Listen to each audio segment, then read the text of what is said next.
How to fix Bible app not loading. Let's get started. Solution 1. Update the app to its latest version. For that, open your App Store. Now, search for the app Bible. Once app appears, at the right corner of the app, you will find the option of Open or Update. If you find the option of Update, just click on it and update the app to its latest version. Once you do that, you can check whether your problem has been solved or not.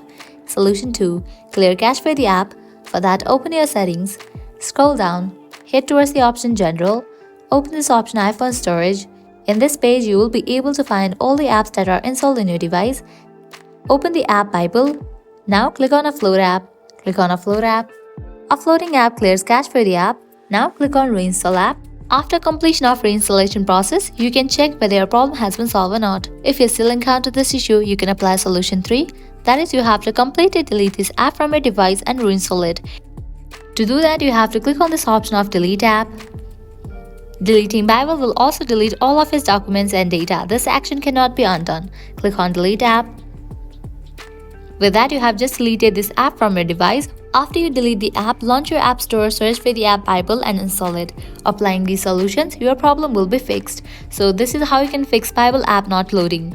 At the end, if you guys find this video helpful, don't forget to like, share and subscribe to our channel. Thank you.